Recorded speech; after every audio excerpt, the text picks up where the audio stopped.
চটজলদি মিষ্টি খেতে চাইলে এরকম গজা মিষ্টি করতে হবে বাড়িতে। তো প্রথমে আমি একটু ময়দা নিয়েছি, ময়দাটাকে দই, একটু খাবার সোডা, একটু বেকিং পাউডার 1 চিমটি করে আর দিয়ে এটাকে ভালো করে মাখিয়ে নিতে হবে। ব্যাস হয়ে গেল। এইবারে কড়ার মধ্যে একটু সুজিটাকে ভালো করে তেল বা ঘি দিয়ে ভেজে, আমি একটু ঘি দিয়েছি আর অল্প একটু তেল দিয়েছি। তো এবারে সুজিটাকে দিয়ে ভাজতে হবে। একটু ভাজা হয়ে গেলে, খুব লাল কড়কড়ে লাল হবে না, একটু ভাজা হয়ে গেলে এর মধ্যে জল দিতে হবে। জল দিয়ে একটা মান্ডোর মতন তৈরি করে নিতে হবে, যাতে সুজিটা একদম নরম হয়ে গুলে যায়।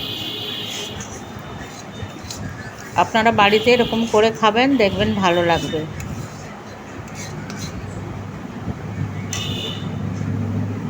ব্যাস, সুজিটা ভাজা হয়ে গেছে। এবারে জল দিয়ে দিলাম। জলটা দেওয়ার পর জলটা যখন শুকিয়ে যাবে, শক্ত কাঠ হয়ে যাবে, সুজিটা মানে ময়দার মতন মাখানো হয়ে যাবে, তখন নামিয়ে নেব। এবারে নামিয়ে নেওয়ার পর যে ময়দাটা মেখে রেখেছি আমি, সেই ময়দাটার সঙ্গে দিয়ে অ্যাড করে সবগুলোকে সুন্দর করে মান্ডোর মতন করে তৈরি করে নেব।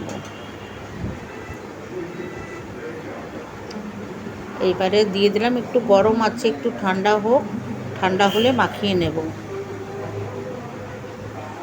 দেখবেন বাড়িতে করে খাবেন, খুব ভালো লাগবে। চটজলদি মিষ্টি, খুব চটজলদি, বেশি কিছু লাগলো না।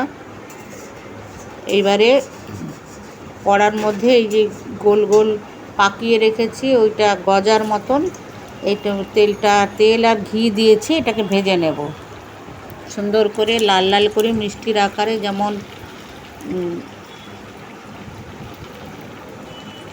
কালো জাম হয়, কালো জামের মতন করে ভেজে নেব। ভেজে নিয়ে এদিকে চিনির রসটা বসাবো, চিনির শিরার মধ্যে দিয়ে দেবো। বা সারা রাত ঢাকা দিয়ে রেখে দেবো, সকালবেলা খাবো। এদিকে এই ডেকচিটার মধ্যে চিনি একটু দিয়েছি, অল্প পরিমাণ, আর চিনিটা ফুটছে, আর এটা সুন্দর লাল লাল করে ভাজা হোক।